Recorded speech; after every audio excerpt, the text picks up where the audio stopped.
Tiba-tiba ada angin berhembus. Di kamar, gue cuman bisa baca ayat kursi dan nenangin diri. Bang Revan selalu nutup jendela tepat jam 5 sore. Tolong saya dalam melewati ini, Mbah.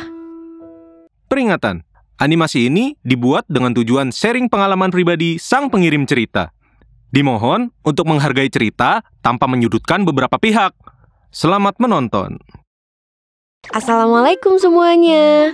Hai penonton setia GPC. Kenalin, gue Caca dari Yogyakarta. Umur gue 22 tahun. Kali ini gue bakal ceritain tentang abang sepupu tiri gue. Hah? Tiri? Iya, jadi om gue nikah sama ibunya sepupu tiri gue. Tapi cuma nikah siri, jadi ya gitu deh, hehe. Panggil aja sepupu tiri gue Bang Revan.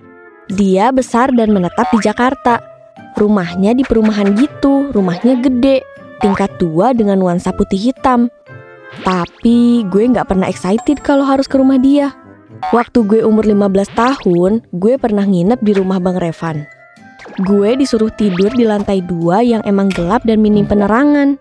Ada 3 kamar di sana. Kamar ortu Bang Revan, kamar Bang Revan, dan kamar tamu yang jadi tempat gue nginep. Kalau keluar kamar, di kanan ada tangga dan jendela besar yang ada pohon gede. Pernah suatu malam nih, gue kebangun jam 1. Udah coba tidur lagi, tapi gak bisa. Akhirnya gue mutusin buat sholat tahajud. Gue sholat di musola rumah. Langsunglah gue ambil wudhu dan pakai mukena. Dari awal, perasaan gue udah gak enak. Kayak ada banyak mata yang ngeliatin gue. Tapi gue berusaha tenang dan sholat dengan khusyuk. Pas gue mulai sholat, tiba-tiba ada angin berhembus. Padahal semua jendela ketutup. Gak ada AC ataupun kipas. Pas gue ruku, perasaan gue makin gak enak. Dan pas gue bangun dari ruku, di depan gue kan ada jendela. Ada sosok perempuan berambut panjang berdiri di depan jendela dan dia senyum lebar ke arah gue. Terus dia bilang, "Mbak, aku kedinginan, Mbak." Anjir, bodoh amat wey. Gue langsung ngibrit ke kamar, kesandung-sandung karena masih pakai mukena.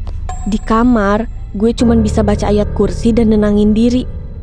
Besoknya, yang bikin gue terheran-heran, Bang Revan tiba-tiba bilang, "Tadi malam lo didatengin Kunti ya pas lagi sholat." Lah, kok dia bisa tahu? Padahal kan gue gak ceritain ke siapapun kejadian semalam.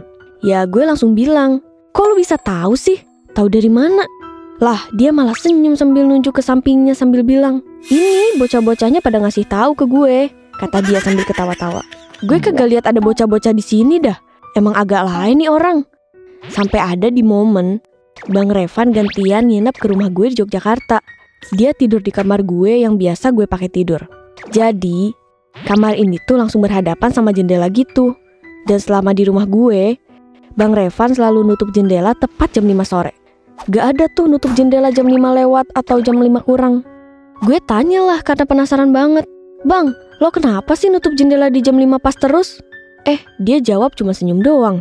Dikata gue pajangan kali ya. Terus gak lama dia cerita.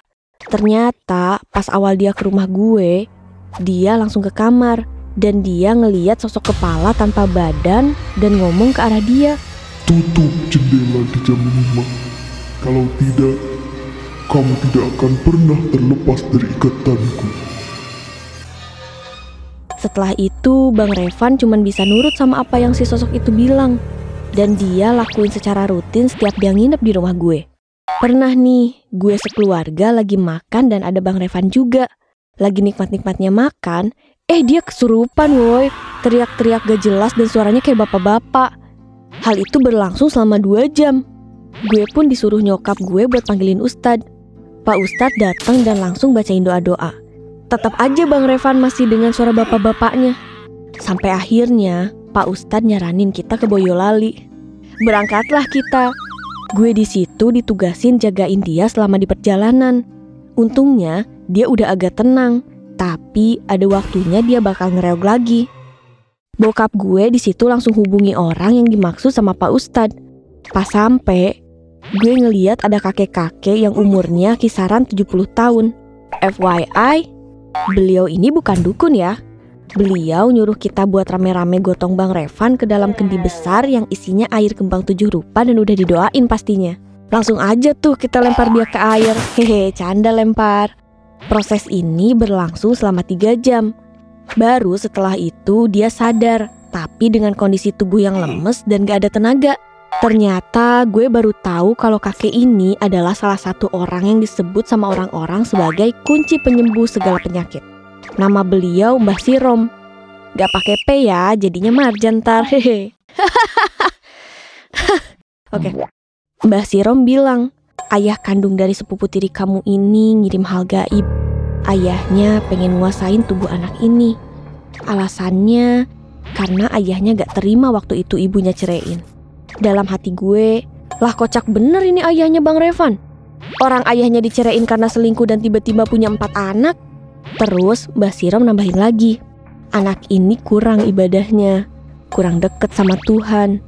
Makanya makhluk gaib pada suka sama dia dan pengen bawa dia ke alam makhluk-makhluk itu tinggal. Bang Revan menunduk, matanya berkaca-kaca dan bilang, saya sadar Mbah, saya terlalu lalai dengan dunia ini sampai lupa dengan kewajiban saya. Saya janji saya bakal berubah, tolong saya dalam melewati ini Mbah. Gue kasihan banget sama Bang Revan, gak tahu menahu soal orang tuanya, malah jadi sasaran empuk dari hal-hal yang gak dia pahami. Syukurnya setelah kejadian itu Bang Revan jadi sering ikut sholat dan berdoa, sering ikut kajian-kajian dan sering beramal ke panti asuhan juga. Sikapnya Bang Revan juga jadi lebih penyabar, ramah dan perhatian ke keluarga. Gangguan yang dulu sering menghantuinya perlahan menghilang. Udah gak ada lagi suara aneh yang dia dengar, dan gak ada lagi sosok buruk rupa yang dia lihat. Kebahagiaan dan perjalanan baru dalam hidupnya kini mulai tertata. Pesan dari kisah sepupu tiri gue ini cuma satu. Pokoknya tetap ibadah ya, walaupun tsunami menerjang sekalipun. Karena ibadah adalah salah satu bentuk perlindungan yang Tuhan kasih untuk kita dan sebagai benteng dari hal-hal gaib. Sampai di sini dulu ya cerita gue. Bye-bye.